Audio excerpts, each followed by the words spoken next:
오늘 하나님께서 우리에게 주시는 말씀은 고린도전서 3장 1절부터 9절까지 그리고 16절부터 17절까지입니다. 제가 봉독해 드리겠습니다. 형제들아, 내가 신령한 자들을 대함과 같이 너희에게 말할 수 없어서 육신에 속한 자 곧 그리스도 안에서 어린아이들을 대함과 같이 하노라. 내가 너희를 젖으로 먹이고 밥으로 아니하였노니 이는 너희가 감당하지 못하였음이거니와 지금도 못하리라. 너희는 아직도 육신에 속한 자로다. 너희 가운데 시기와 분쟁이 있으니 어찌 육신에 속하여 사람을 따라 행함이 아니리요. 어떤 이는 말하되 나는 바울에게라 하고 다른 이는 나는 아볼로에게라 하니 너희가 육의 사람이 아니리요. 그런즉 아볼로는 무엇이며 바울은 무엇이냐? 그들은 주께서 각각 주신 대로 너희로 하여금 믿게 한 사역자들이니라. 나는 심었고 아볼로는 물을 주었으되 오직 하나님께서 자라나게 하셨나니 그런즉 심는 이나 물 주는 이는 아무것도 아니로되 오직 자라게 하시는 이는 하나님뿐이니라. 심는 이와 물 주는 이는 한 가지이나 각각 자기가 일한 대로 자기 상을 받으리라. 우리는 하나님의 동역자들이요 너희는 하나님의 밭이요 하나님의 집이니라. 너희는 너희가 하나님의 성전인 것과 하나님의 성령이 너희 안에 계시는 것을 알지 못하느냐? 누구든지 하나님의 성전을 더럽히면 하나님이 그 사람을 멸하시리라. 하나님의 성전은 거룩하니 너희도 그러하니라. 아멘. 이 시간 담임 목사님 나오셔서 나는 누구인가 라는 제목으로 말씀 주시겠습니다. 우리 렘넌트들이 함께하는 우리 코람데 오케스트라 찬양 너무나도 잘 또 듣고 또 하나님 앞에 큰 영광을 돌렸습니다. 너무 감사합니다. 오늘은 성령 강림 주일로 지키게 됩니다. 보통 많은 교회들이 성령 강림 주일은 좀 자꾸 이렇게 저부터가 자꾸 빼고 넘어갈 때가 참 많아요. 네, 오늘 특히 말씀의 본문과도 또 연결되고 또 그런 중요한 우리 교회에서는 반드시 알고 있어야 될 부분이기 때문에 오늘 성령 강림 주일 이렇게 해서 찬양도 같이 성령 강림 주일에 대한 찬양도 같이 했고요. 교동문도 그렇고 성령 강림 주일이 언제냐니까 사도행전 2장에 오순절 날이 이미름에 라고 돼 있죠. 오순절과 거의 같은 날입니다. 오순절 하면은요, 순자는 10일을 의미해요. 그래서 5번의 10일, 50일이 지난 부활하시고 예수님이 부활하신 이후에 50일이 지난 날, 그래서 지난 우리가 4월 4일인가요? 그때 부활주일로 지켰고, 그리고 50일이 지난 지금 이제 예수님이 40일 동안 이 땅에 이제 부활하시고 나서 제자들과 함께 계셨고, 그리고는 승천하신 이후에 10일 동안 마가다락방에서 저녁 기도에 힘썼던 제자들, 그때 성령께서 임하셔서 교회를 든든히 세워나가시는 굉장히 중요한 사역들을 시작되어졌죠. 그거를 기념해서 우리는 성령 강림주일, 그래서 지금도 성령 하나님이 우리와 함께 하시며 우리를 인도하시며 이 예배를 통해서 하나님의 최고의 응답, 또 하나님의 나라를 이루어 나가시는 일들을 우리 가운데 행하고 계십니다. 여러분들이 그 부분들을 붙잡고 또 오늘 말씀을 여러분들이 붙잡고 새 은혜를 경험하는 축복이 있기를 바랍니다.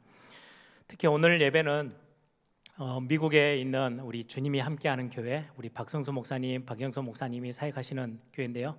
지금 두 목사님이 출타로 교회를 잠깐 비우고 있어서 오늘 영상으로 우리 에릭교회뿐만 아니라 주님이 함께하는 교회도 함께 영상으로 동시에 같이 함께 예배하고 있습니다.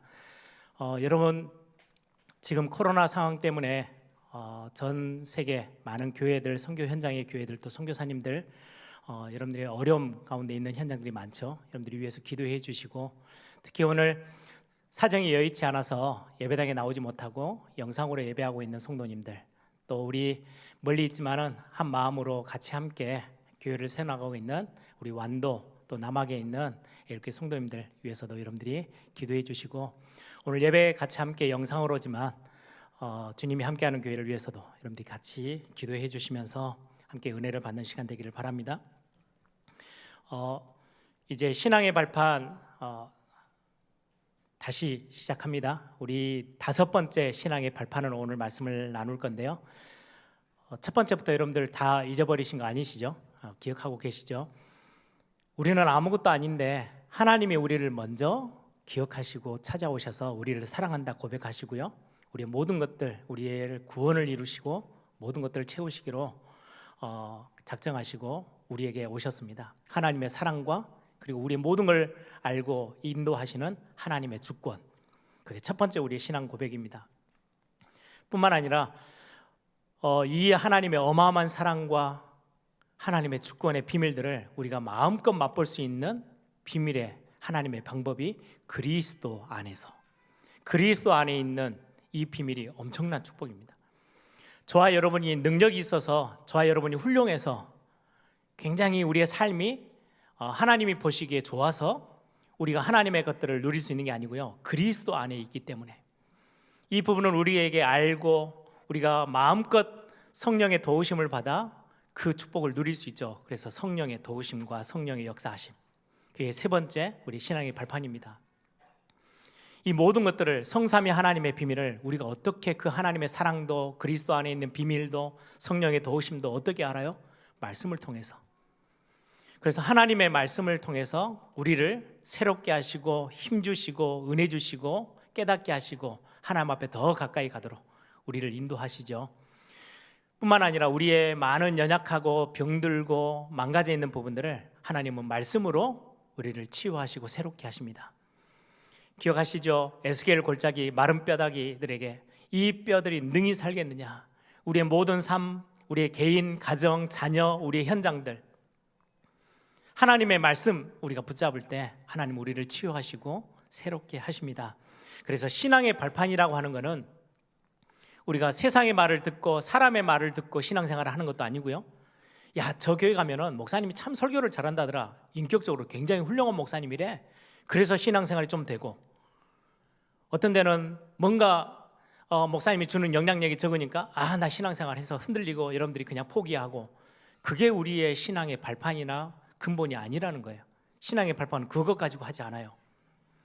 목사의 수준, 교회의 행정력, 교회가 가지고 있는 프로그램 때문에 신앙을 세워내고 그걸 가지고 지켜내는 게 아니에요. 성삼위 하나님과 하나님의 말씀, 그게 우리의 근본이고 우리의 뿌리가 되어지는 거예요. 이 신앙의 발판은 우리가 이제 오늘 다섯 번째인데요, 다섯 번째는 이 비밀을 가지고 있는 저와 여러분이 어떤 사람인지 확인하는 거. 그래서 이 비밀을, 말씀에서는 저와 여러분을 누구라고 말씀하고 있는지 이거 붙잡고 여러분들 신앙생활 하는 겁니다. 그냥 내 자신의 모습을 보면서 난 이래 저래 이게 아니고요, 여러분들이 하나님의 말씀에는 저와 여러분을 두고 뭐라고 말씀하고 있는지 그걸 붙잡고 그거 가지고 신앙생활 하는 거예요. 그래서 오늘 제목이 나는 누구인가 라는 제목입니다. 오늘 고린도전서 3장에는 굉장히 중요하게 그 부분들을 아주 정확하게 표현하고 있는데요, 오늘 16절을 먼저 보시면, 너희는 너희가 하나님의 성전인 것과 하나님의 성령이 너희 안에 거하시는 것을, 계시는 것을 알지 못하느냐. 가장 첫 번째로 여러분들이 기억하셔야 돼요. 나는 누굽니까? 여러분들은 하나님의 성전입니다. 너희는 하나님의 성전인 것과, 이 성전이라는 의미는 두 가지 의미가 있는데요, 그 첫 번째를 오늘 같이 나눌 겁니다. 여러분들은 하나님의 성전인데 왜 성전이라고 하느냐? 하나님의 성령이 여러분들과 함께 하시고 있기 때문에, 하나님의 성령이 우리와 함께 하십니다. 이 성전이라는 개념을 구약에서 보시면 훨씬 이해가 빨라요.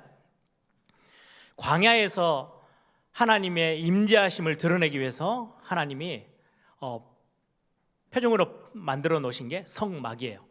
성막은 광야에서 이동하면서 그걸 이제 하나님의 임재가 나타났죠. 그걸 성막이에요. 이제 솔로몬 시대 이후로는요, 그걸 건물로 딱 지어서 하나님의 임재를 상징했어요. 하나님이 우리와 함께 하시는구나, 하나님이 우리 가운데 거하시는구나, 이거를 확인하고 알고 그 응답 가지고 그 힘 가지고 살아가는 거, 그래서 그거를 성전이라고 해요. 근데 성막이나 성전은 장소의 개념도 아니고 건물의 개념도 아니에요. 훨씬 그걸 넘어서는 이야기예요. 출애굽기 3장에 보시면 모세가 떨기나무, 불타는 떨기나무 가운데 섰을 때 거기에 하나님이 임재하시면서 뭐라고 말씀하세요? 모세에게 이 땅은 거룩한 땅이니 네 발에 있는 신발을 벗어라. 거기는 뭔가 이렇게 탁 테두리를 져가지고 여기는 이 땅은 거룩하니까 함부로 들어오면 안 돼, 신발을 벗고 들어와, 그 말씀이 아니에요. 예전에도 장인의 양을 치면서 이곳저곳 양을 떼를 몰고 다니면서 다니던 중에 그것도 많이 지나쳤을 거예요. 그러니까 평소 때 다니던 길이다 보니까 그걸 지나가다가 이전하고 다르게 떨기나무에 불이 붙어 있는 걸 보고 다가온 거잖아요. 하나님이 딱 이렇게 선을 그어놓고 여기는 거룩한 땅, 이 말씀이 아니에요. 예전에는 그냥 지나치던 곳인데 불 가운데 임하셨던 그 성 하나님의 임재하심, 그것 때문에 그것이 거룩한 땅이 되어졌어요. 마찬가지예요. 성막, 그냥 똑같은 텐트처럼 보이는데 거기에 하나님의 임재하심이 드러나는 곳이에요. 그래서 성막이라 그러고요. 건물, 화려해서 성전이 아니고 돈을 많이 들여서 지은 게 성전이 아니고 그곳에 하나님이 임재하에 계신다는 상징이 성전이에요. 그러면 오늘 본문에 있는 것처럼 너희가 하나님의 성전이야 라고 말씀하실 때 무슨 말씀이시겠어요? 하나님의 성령이 우리와 함께 하시기에 저와 여러분을 보고 너희는 하나님의 성전이야 라고 말씀하는 겁니다. 예레미야 7장에 보면 이스라엘 백성들이 굉장히 착각을 했어요. 건물로 생각하고 하나의 공간, 하나의 어떤 땅, 이걸 생각해서요, 하나님의 거하시는 성전, 야, 이 성전은 너무 거룩하고 여기는 굉장한 곳이야. 그리고는 성전을 딱 벗어나면요 아무렇게나 살았어요. 성전에만 가면요, 야, 여기는 하나님의 성전, 여기는 하나님이 거하시는 곳이니까 우리가 바르게 살고 여기서는 아주 진지하게 예배하고 다 하고요, 성전을 딱 벗어나면, 그 건물을 빠져나가면 엉망인 삶을 사는 거예요. 우상 숭배하고 죄 짓고 세상에 완전히 물들어서 살고 하나님은 온데간데 없고. 예레미야 7장에 그걸 하나님의 선지자를 통해서요 굉장히 뭐라 하시는 거예요. 너희들이 그 개념이 틀렸어. 성전은 공간의, 장소의 어떤 건물의 개념이 아니에요. 하나님이 임재하시는 그곳을 성전, 거룩한 곳으로 하나님은 지정하세요. 그래서 여러분들은 굉장히 중요한 분들입니다. 여러분들은 하나님의 성전, 내가 누구냐, 이 비밀 가지고 신앙생활 하는 거예요. 신앙의 발판. 그래서 여러분들, 많은 분들이, 어떤 분들은 그렇게 생각해요. 육신적으로 내가 하나님의 성전이야, 그래서 음식도 가려 먹어야 되겠구나, 운동도 열심히 해서 좀 몸도 잘 관리하고 내가 하나님의 성전이니까, 그리고는 음식도 잘 관리하고 운동도 하고 내가 좀 삶도 깨끗하게 거룩하게 살아야지. 틀린 건 아니에요. 그런데 정확한 게 아니에요. 그건 그냥 단순하게 눈에 보여지는 의미일 뿐이지, 진짜 중요한 거는요, 하나님이 우리와 함께 하세요. 성령으로 우리와 함께 하셔요. 그게 훨씬 더 중요해요. 함께 한다는 말이 무슨 말일까요? 함께 신령한 교제를 나누고 하나님과의 교통하는 관계 속에, 그리고는 하나님과의 사귐, 하나님과의 친밀함, 이게 훨씬 더 강조되어지는 부분이에요. 그래서 우리가 영접할 때도 우리가 계시록 3장에 뭐라고 합니까? 내가 너에게로 들어가 너와 더불어 먹고 너는 나와 더불어 먹을 거야.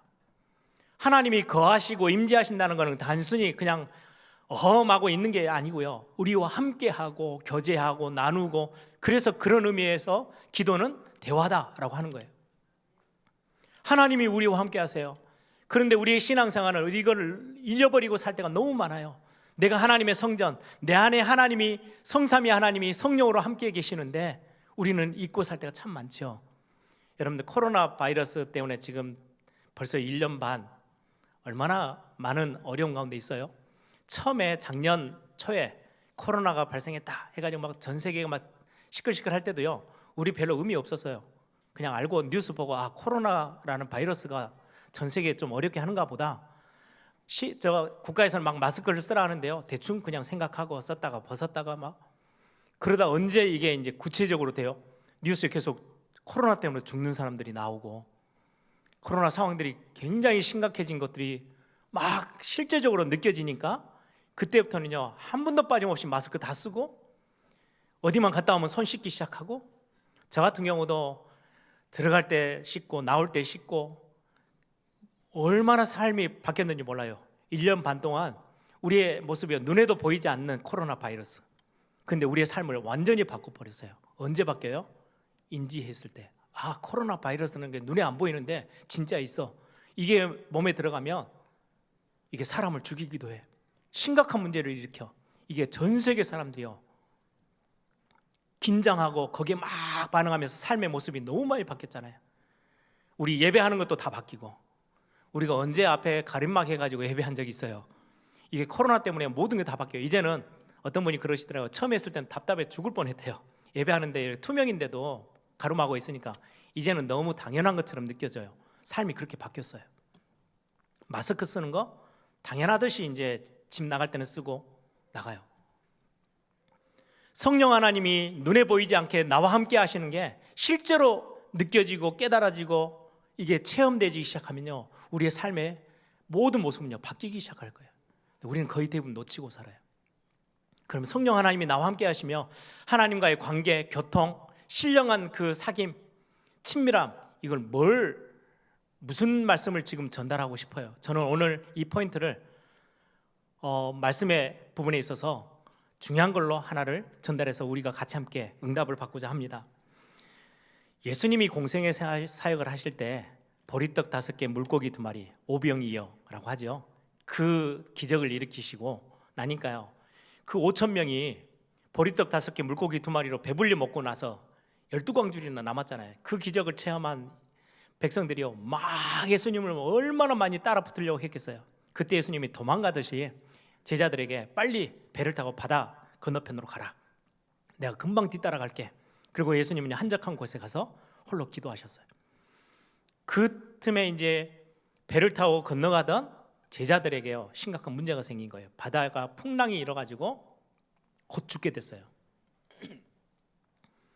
그게 성경에는 밤 사경쯤, 밤 사경은 새벽 한 3시에서 6시 사이예요.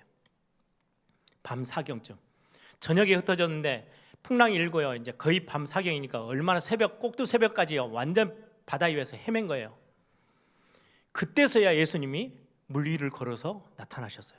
아니, 조금 일찍 오시면 얼마나 좋습니까? 능력도 많으신 예수님이 오셔서 빨리 풍랑을 쫙 잔잔케 하시면 너무 좋을 건데요, 거의 막바지에, 거의 뭐 목까지 이제 차올라 가지고 죽을까 말까 하고 있을 때 그때 예수님이 짠 하고 나타나셨어요. 근데 그 사건을 보면서 우리의 삶하고 너무 비슷한 거 있죠. 아니, 하나님 전능하시다면서요, 우리 가정에 내 개인에게 문제가 조금 왔을 때 금방 나타나셔서 쫙 해결해 주시고 응답하시면 너무 좋겠는데요, 거의 응답이 안 나오는 것처럼 불신앙이 거의 가득 찰 때까지, 그래가지고 이제는 막 거의 죽기 살기, 이제 그때는 안 되겠다 싶어가지고 막 금식도 하고 하나님 앞에 매달리고 막 목이 새도록 기도하고, 그제서야 하나님이 내게 응답 주실 때 많죠. 근데 그게 하나님의 방법인 것 같아요. 무엇을 위해서요? 하나님을 완전히 의지하라고. 여러분들, 오병이어 그 사건 이후에 제자들의 전공이 뭐예요? 어부예요. 그들의 출신은 어부 출신들이에요. 예수님은 목수예요. 배가 막 흔들리기 시작해요. 풍랑이 막 일기 시작해요. 그때 예수님이 너무 빠르게 와셔가지고 풍랑을 착 잠잠케 하시면 제자들이 무슨 생각을 하겠어요? 아, 참, 예수님, 우리가 어부라니까요, 이거 우리가 금방 해결할 수 있는데 굳이 예수님이 오셔가지고 이걸 굳이 안 하셔도 돼요. 예수님의 전공은 목수고 우리는 어부인데 우리가 바다를 더 잘 알지. 얼마나 뻗댔겠어요. 그건 너무 잘 아시고요, 자기 뻗댈 거 다 뻗대고 의지할 것 없어졌을 때 예수님이 그때서야 나타나신 거예요. 완전히 하나님을 의지하려고 할 때, 우리의 삶에서 문제가 오면 자꾸 우리는 다른 거 의지하고 사람 바라보고 이것 바라보고 우리 경험 붙잡고 막 하다가 이제는 이제 완전히 천부여 의지 없어서 손 들고 옵니다. 그때 되면 하나님이 딱 우리에게 응답의 손길을 내미셔. 그거는 늦게서야 오신 게 아니고 우리와 하나님과의 관계 속에서 진짜 하나님을 의지하느냐, 우리는 피조물로서 창조자 하나님을 인정하며 살아가는 우리의 신앙생활, 이거 회복하라는 거예요. 너는 하나님의 성전이야, 네 안에 성령 하나님이 함께 계셔 라는 말씀은요, 단순히 내가 하나님의 성전이야 이게 아니고요, 그러면 우리에게 있는 모든 부분, 삶에 있어서 작고 큰 부분을 놓고 하나님을 의지하고 하나님 앞에 맡겨드리고 하나님께 집중하고 우리의 시선을 들어서 하나님을 바라보고, 우리는 그거 다 놓치고 살잖아요. 열왕기하 1장에 보시면 아하시아라는 사마리아 왕, 아합 왕의 바로 다음의 왕이에요.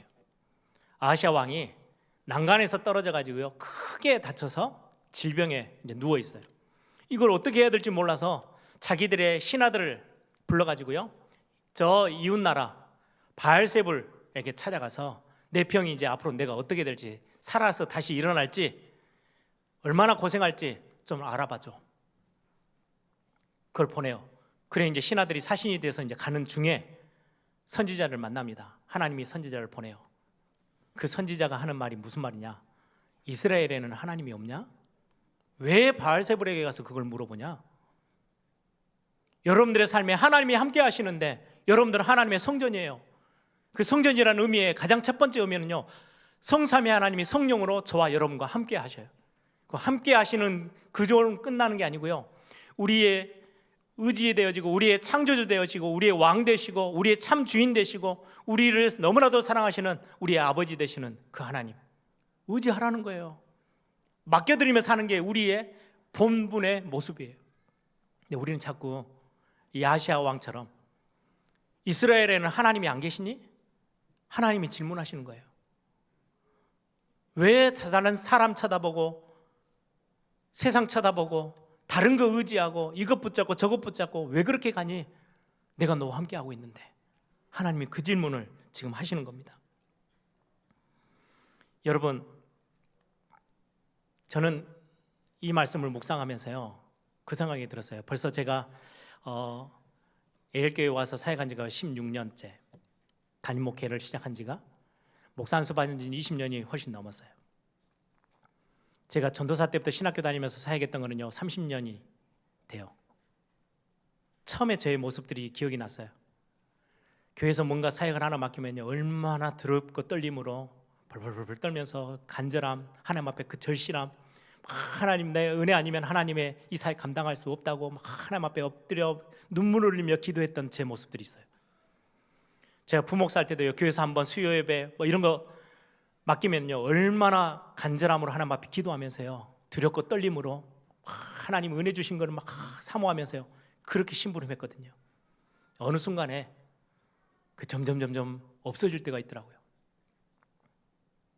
하나님의 전적인 하나님의 은혜, 하나님의 도우심, 이게 없이요 이제는 익숙해진 거예요. 노련해졌어요. 예전에 제가 처음 왔을 때 제 설교 노트도 가끔 보거든요. 쫙 다 있으니까. 지금은 조금 설교도 좋아졌어요. 저만 그렇게 느끼시는가요? 제 나름대로 그래 옛날보다는 그래도 잘 좀 다듬고 이렇게 하네. 그러다 보니까 하나님을 의지할게요. 점점 멀어지는 것 같아요. 요즘 제가 우리 부목사님들이나 전도사님들하고 같이 이렇게 사역하면서요 제가 배우는 게 더 많아요. 가끔 한 번씩 제가 이제 자리를 비우면 목사님 저 주일 설교해 주세요. 뭐 3부 예배는 누가, 뭐 수요 예배는 누가 이렇게 맡기면요 막 어쩔 줄은 몰라요. 막 힘들어가지고. 그러면 그 모습이 보면서요 제가 이제 저는 노련해서 참 고생하네 이게 아니고요, 아차 싶어요. 내가 이전에 하나님 앞에 조그만한 일을 맡았을 때도 교회가 심부름할 때 정말 간절함으로 하나님 앞에 막 그 은혜를 사모하면서 나아갔었는데 어느 날 노련해졌다고 그게 없어져 가려고 하네. 이게 저를 채찍질해요. 우리가 하나님의 성전이고 성령이 우리와 함께 계신다는 이 말씀은요 굉장히 중요한 부분이에요. 여러분들 얼마만큼 하나님을 의지하고 하나님 앞에 맡겨드리며 여러분들이 신앙생활을 해가고 있습니까? 여러분은 하나님의 성전입니다. 여러분들 안에 성삼위 하나님이 성령으로 함께 계신다는 말씀이에요. 저는 이 구절을 붙잡고요 한국교회와 세계교회를 위해서 기도하기 시작했어요. 여러분들 기도해 주세요. 어느 순간에 한국교회 많은 교회가요 프로그램 의지하고요 목사님의 인격, 목사의 설교, 저 교회는 목사가 설교 잘한다 그래 그리 몰려가요. 하나님 의지하는 게 없어지기 시작했어요. 사람 중심이고요, 물질 중심이고요, 프로그램 중심이고요, 눈에 보여지는 것 중심. 그러다 보니까 지금 한국교회는요 세상 사람들에게 얼마나 많은 비난의 손가락질을 받아요. 하나님의 이름이 완전히 땅에 떨어져 버려요. 말도 안 되는 이야기예요. 회복해내야 돼요. 뭘 말입니까? 우리의 신앙의 가장 중요한 발판, 저와 여러분이 누굽니까? 성삼위 하나님이 우리와 함께 하시는 하나님의 성전임을 여러분들 놓치지 마세요. 하나님과의 관계 절대 그냥 저 옆에다 두고 여러분들 그냥 따로 움직이지 마세요. 하나님이 여러분들과 함께 계세요. 두 번째입니다. 나는 누구인가? 오늘 17절을 보세요. 하나님의 성전은 거룩하니 너희도 그러하니라. 저와 여러분을 하나님의 성전으로 부르셨는데요, 그러면서 하시는 말씀이 성자, 거룩할 성자죠. 성전, 성도 다 거룩하다는 말이에요. 하나님이 하나님의 성전을 거룩하게 하셨어요. 그리고 여러분들도 그래서 거룩한 거예요. 우리는 신앙생활 참 잘못할 때가 많아요. 어떻게 하면 내가 좀 더 거룩해질 수 있을까? 어떻게 하면 하나님의 성전이 될 수 있을까? 내 안에 성령 하나님이 어떻게 하면 계실 수 있을까? 아니요, 그거는 우리의 힘으로 되는 게 아니에요. 우리의 수준, 우리가 훌륭해서 되는 게 아니에요. 성경은 우리가 그리스도를 믿음으로, 하나님의 은혜 속에서 믿음으로 고백하는 그 순간 성경이 선포합니다. 너는 하나님의 성전이야. 성전이 되기 위해서, 거룩해지기 위해서 막 뭔가를 열심히 내고 나면 그제서 인정받는 게 아니고요, 처음부터 우리는 너무 연약하고 안 되어지는데, 부족한데 처음부터 우리에게요 선포하시는 거예요. 너는 하나님의 성전이야. 너는 거룩해. 어디 안에서요? 그리스도 안에서. 복음 받는 그 순간 하나님이 우리에게요 말씀합니다. 너는 거룩한 자야. 거룩하다는 말 아시죠? 우리를 다르게 부르셨어요. 세상 사람들, 여러분들 같이 아침에 이제 내일 또 출근하시고 일하러 나가시면은 막 차 운전한다고 막 그 차 많은데 막 끼어 그 틈새에서 같이 가야 되죠. 지하철 타시는 분들은 그 틈새에 끼죠. 버스 타고 일하는데 많은 사람들하고 엉켜서. 아니에요. 달라요. 여러분들은 하나님이 여러분들을 구별되게 부르셨어요. 여러분들은 거룩한 자야. 그래서 베드로전서 2장 9절에 너희는 택하신 족속이요 왕 같은 제사장들이요 거룩한 나라요 하나님의 소유된 백성이야. 너희들은 하나님 거야. 달라 세상과. 저 세상에 다니는 사람들 외모적으로는 똑같고, 어떤 사람이 더 훌륭하게 보이고 대단하게 보이고 막 금붙이 보석으로 다 감싸고 다니는 것처럼 대단하게 보이지, 아니야. 너희들이 특별해. 하나님 그렇게 여러분들을 향해서 선포하고 계셔요. 여러분들은 하나님의 성전이에요. 하나님 보실 때 너무 귀한 분들이에요. 그래서 고린도후서 4장 7절에 말씀합니다. 우리의 삶의 모습, 우리의 외모가 대단한 게 아니에요. 우리는 이 보배를 질그릇에 가졌으니. 우리의 모습은 질그릇이에요. 그런데 연약한 질그릇이에요. 깨지기 너무 쉬워요. 근데 그 안에 보배가 들어있는 거예요. 아무리 금붙이로 엄청난 그릇을 만들어놨는데 거기에 쓰레기를 담아놓으면 쓰레기통에 불과해요. 어물통이에요. 그런데 우리는 질그릇에 불과한데 우리 안에 보배 되신 그리스도가 우리와 함께 하세요. 대단한 존재예요. 그래서 성경은 그렇게 말씀합니다. 이사야 43장 4절에 내 눈에, 여러분들 하나님이 보실 때는요, 하나님의 눈에는요 보배롭고 존귀한 자다. 그래서 내가 너를 너무 사랑해 라고 하나님이 말씀하고 계세요. 시편 16편 3절에는 땅에 있는 성도는 존귀한 자니 나의 모든 즐거움이 저희에게서 나오느니라. 여러분들을 보면서 하나님의 즐거워서 어쩔 줄은 몰라 하신대요. 땅 위에 있는 성도는 존귀한 자니. 하나님이 핏값 주고 사신, 너무 사랑하셔서 세상을 이처럼 사랑하셔서 독생자를 주시고 저와 여러분을 구원하시고 하나님의 자녀 삼으신 하나님이 여러분들을 보실 때는 이 땅 위에서 그 어떤 존재보다 최고의 존재, 가장 존귀한 자. 시편 139편에는요 신묘막측, 예전의 단어로는 신묘막측, 망측한 게 아니고 막측, 굉장히 신비롭고 아주 묘하고 얼마나 설레게 만드는 존재인지요 하나님 그렇게 표현하셨어요. 왜 제가 이 말씀을 드린지 아세요? 우리는 신앙의 발판을 다 놓치고 살아요.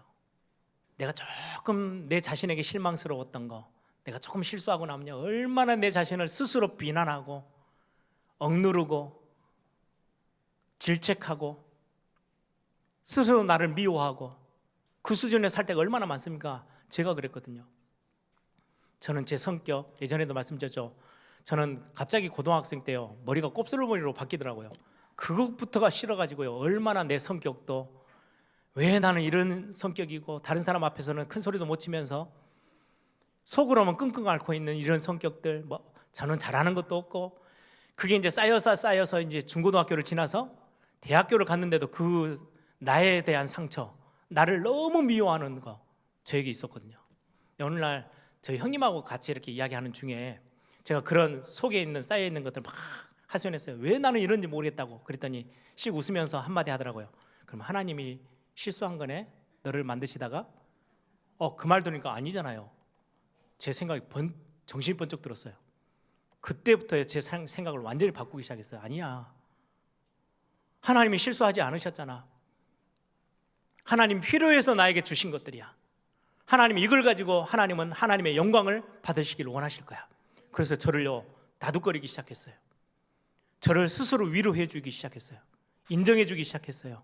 저 스스로를 무시하지 않기로 작정했어요. 그리고 나서 성경을 보니까요, 아브라함을 보시고 하나님이요, 너는 복덩어리야. 네 아니면 다른 사람들이 다 죽어. 복의 근원이야 라고 설명하는 걸 보고 아멘 했어요. 여러분들은 하나님의 성전이에요. 하나님이 여러분들을 거룩하게 부르셨어요.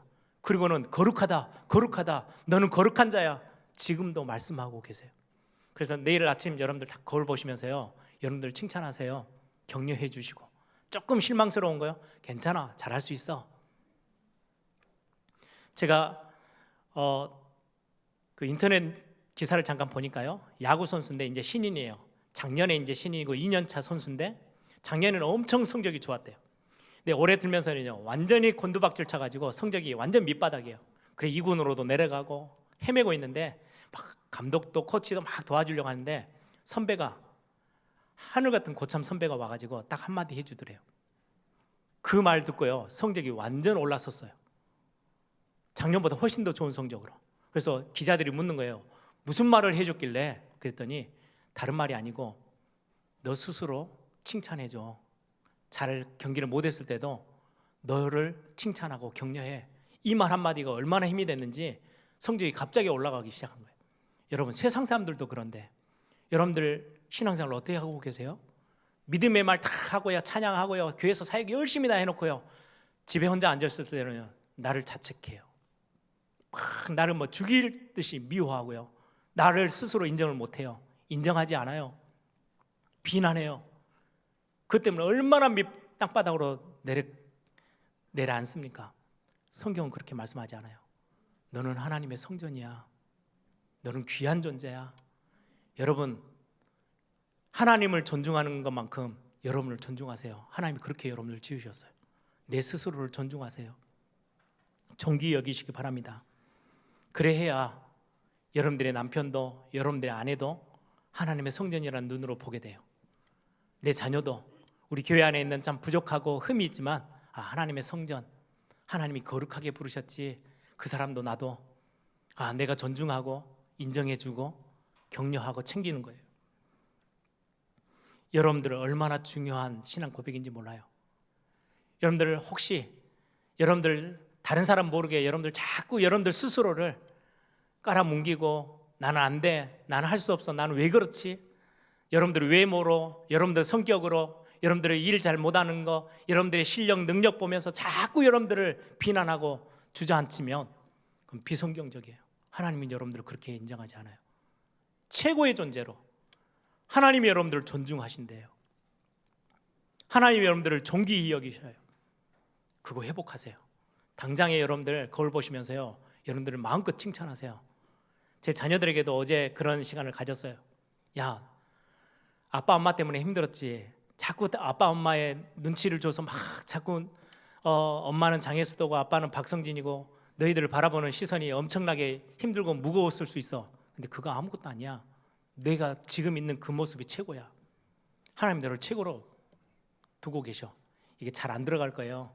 그럼에도 불구하고 그게 사실이거든요. 내가 잘 못하는데 아니에요. 그것 때문에 나와 함께 성령 하나님이, 나를 도우시는 하나님이 나와 함께 하시는데요. 여러분들 생각을 완전히 바꾸세요. 여러분들의 신분과 권세 어마어마합니다. 예전에 대만 우리 전도 캠프, 제가 전도 캠프 팀에 있을 때 사역할 때요, 대만의 전도 캠프 가서요, 굉장히 유명한 귀신 들린 무당집에 갔는데요, 시장통에 딱 들어오는데 알더라고요. 우리 뒤에 다, 우리는 안 보이는데 귀신 들린 그 무당한테는 대만 무당이요 보고요, 왜 교회 다니는 사람들이 자기를 찾아왔냐요, 뒤에 십자가가 다 있대요. 자기 눈에는 보이는 거예요. 우리 렘넌트들이 얼마나 힘을 얻었는지, 내가 진짜 예수 믿는 사람 맞구나. 예전에 제가 주일학교 사역할 때인가요? 이 지역에 있는 광주에 있는 지역에 있는 학생들, 어린 초등학생들 해가지고 여수에 또 바닷가 이렇게 놀러를 갔는데요. 하필이면 바닷가 갔더니 신내림 굿을 하는 무당이 이제 거기서 막 굿 준비하는 거예요. 아이들이 그거 보고요 재밌다고 다 삥 둘러섰어요. 어찌 하는가 보자고. 막 그 무당은 이제 아이들이 와서 보니까 자신 있게 뭔가를 준비했겠죠. 한참을 두드렸는데 아무 일이 없어요. 그러더니 그 무당이 애들한테 와가지고 야 너희들 가. 아니 우리 구경할 거예요. 빨리 가. 왜 쫓아내세요? 너 예수 믿는 것들 때문에 신이 안 내린대요. 빨리 가라고. 나가라고. 여러분들의 수준은 귀신들은 알아보는데 내가 내 스스로를 너무 낮게 봐가지고 여러분들을 깔아뭉기고 비난하고 인정하지 못하고 왜 그렇게 해요? 여러분들 하나님의 성전이에요. 여러분들 새로 시작하세요. 오늘 마지막입니다. 저와 여러분은 누구입니까? 오늘 1절부터 9절에 보시면 교회의 모습, 고린도 교회의 모습이 나오거든요. 고린도 교회가 나오는데 고린도 교회는요 많은 교회들 중에도 진짜 문제가 많았던 교회예요. 그래서 고린도전서를 쭉 읽어보시면 문제투성이에요. 뭐 우상 숭배했던 거, 우상의 재물을 먹냐 안 먹냐 싸우고, 교회 안에서 싸우고, 결혼 문제 뭐 이런저런 많은 다툼과 싸움과 분쟁과 막 패를 나눠서 싸우고 이런 것들이 교회 안에 가득 찼던 고린도 교회. 그 교회를 향해서 지금 전도자 바울이 편지를 쓴 겁니다. 문제투성인 그 교회 앞에 우리에게 너는 하나님의 성전이야 라고 말하기 전에 1절부터는요 그렇게 고백해요. 제가 조금 더 이해가 되도록 새번역 성경으로 읽어드릴게요. 1절부터 3절 한번 보세요. 형제자매 여러분, 나는 여러분에게, 지금 바울이 고린도 교회에게 쓴 편지입니다. 나는 여러분에게 영에 속한 사람에게 하듯이 말할 수 없고 육에 속한 사람, 곧 그리스도 안에서 어린아이 같은 사람에게 말하듯이 하였습니다. 굉장히 수준 낮춰서 지금 엄청 이야기를 하는 거죠. 2절에 나는 여러분에게 젖을 먹였을 뿐 단단한 음식을 먹이지 않았습니다. 왜요? 어린아이 같으니까. 그때에는 여러분이 단단한 음식을 감당할 수 없었습니다. 사실 지금도 여러분은 그것을 감당할 수 없습니다. 지금도 시기 질투, 분쟁, 싸움 이런 것들이, 갈등들이 교회 안에 너무 많다는 거죠. 3절입니다. 여러분은 아직도 육에 속한 사람들입니다. 여러분 가운데에서 시기와 싸움이 있으니 여러분은 육에 속한 사람이고 인간의 방식대로 살고 있는 것이 아닙니까? 이게 바울이 쓰는 편지예요. 이 고린도 교회 이 9절 1절부터 3절의 9절을 두고 유진 피터슨이라는 분이 메시지 성경을 아주 더 쉽게 이렇게 풀어서 쓴 성경인데요. 그 메시지 성경에는 뭐라고 되어 있냐? 육에 속한 사람이란 어떻게 표현하냐니까요. 자기가 원하는 대로 되어야만 만족하는 사람. 누가 그래요? 어린아이들이 그렇잖아요. 아주 조그마한 아이들이요, 자기가 원하는 대로 안 되면요 그냥 땅바닥에 누워버려요. 마트에 가든 누구 없어요. 막 소리 지르고 난리를 피우죠. 왜요? 자기가 원하는 대로 안 됐으니까. 이게 맞다 틀리다가 없어요. 어린아이 수준이에요. 우리가 신앙생활을 그렇게 하는 경우가 많다고 지금 바울은 지적하고 있는 거죠. 그래서 신앙생활을 하는데 직분은 굉장히 중책을 교회에서 맡고 있는 담임 목회자, 목사, 교육자, 장로, 중직자예요. 근데 영적인 수준은 어린아이예요. 뭐가 같은지 아세요? 굉장히 중요한 모임에 다 양복도 입고 딱 중요한 만남이 있어서 가서 이제 식사 자리예요. 딱 앉아 있는데 가방을 딱 열어가지고 젖병을 꺼집어내서 어른이 젖병을 딱 물고 먹어요. 말도 안 되죠. 얼마나 수준이 이상합니까? 어른이면 어른이어야 되는데. 교회 안에서는 많은 맡은 직책들이 굉장히 중요한 직책을 맡고 있는데 영적으로는 육에 속한 사람. 자기가 원하는 대로 안 되면 다 아니에요. 틀린 거예요. 막 난리 펴요. 그것에서 막 싸움을 걸어요. 그게 지금 고린도 교회의 현장이라고 지금 바울은 설명하고 있는 거죠. 그래서 4절부터 제가 9절을 더 읽어드릴게요. 어떤 사람은 나는 바울 편이다 하고 또 어떤 사람은 나는 아볼로 편이다 하니 여러분은 육에 속한 사람이 아니고 무엇이겠습니까? 그렇다면 아볼로는 무엇이고 바울은 무엇입니까? 아볼로와 나는 여러분을 믿게 한 일꾼들이며 주님께서 우리에게 각각 맡겨주신 대로 일하였을 뿐입니다. 나는 심고 아볼로는 물을 주었습니다. 그러나 하나님께서 자라게 하셨습니다. 그러므로 심는 사람이나 물을 주는 사람은 아무것도 아니요 자라게 하신 분은 하나님이십니다.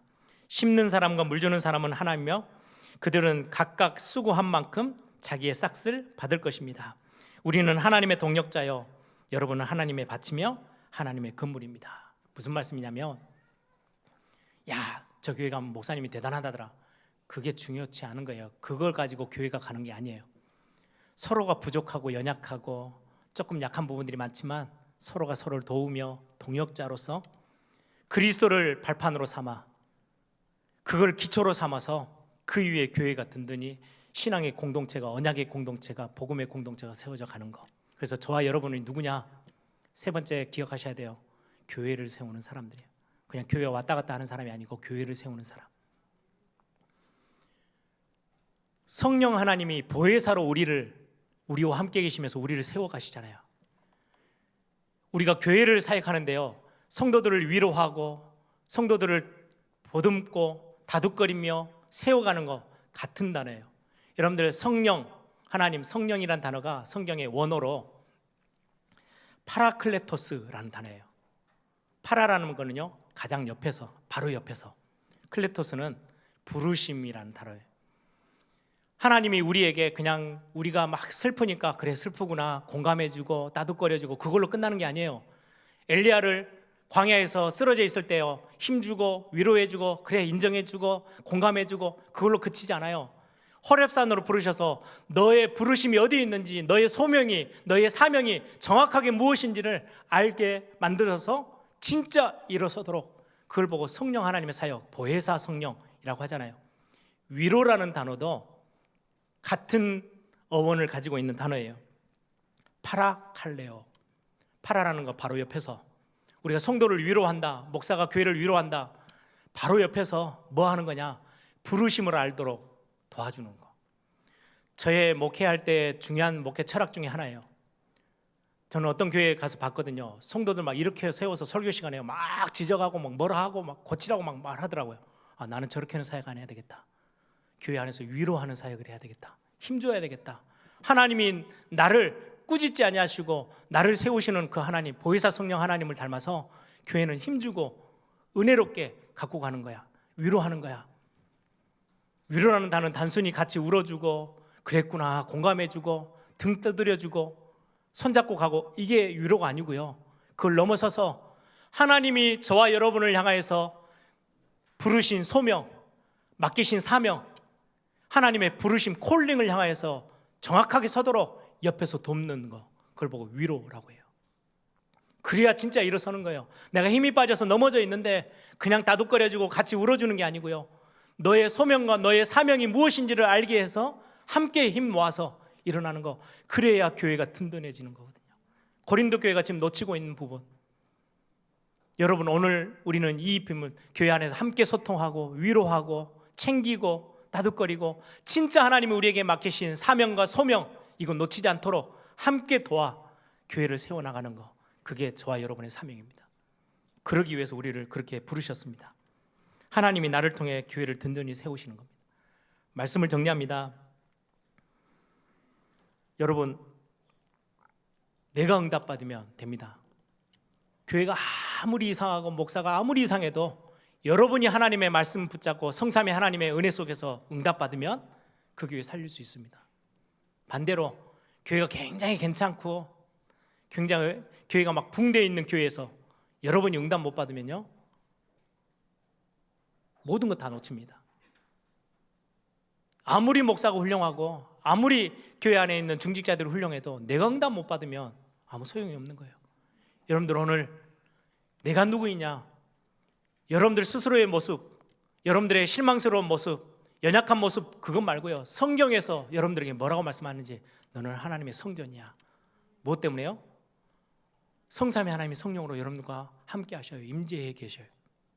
그래서 그분 의지하고 살아가는 거예요. 그게 성도의 본분이고 우리의 신앙의 발판이에요. 여러분들은 하나님의 성전이에요. 어떻게 해요? 다르게 구별되게 부르셨어요. 여러분들 세상과는 달라요. 여러분들 존귀한 자예요. 여러분들은 아주 신령하고 특별하고 하나님 보시기에 최고의 수준의 사람들이에요. 여러분들 스스로를 미워하고 누르지 마세요. 인정해 주세요. 그리스도 안에 있는 나 다시 일어나면 돼. 다시 할 수 있어. 내 능력이 아니고 하나님이 내게 은혜 주시면 가능하니까 다시 시작하자. 괜찮아. 격려하고 위로하고. 이게 나로 그치지 않고 내 주변에 있는 교회 안에 있는 많은 믿음의 가족들과 함께 그래서 교회를 든든히 세워나가는 거. 그게 저와 여러분의 진짜의 모습입니다. 이것 붙잡고 여러분들이 오늘 중요하게 신앙의 큰 응답 확인하는 축복이 있기를 소망합니다.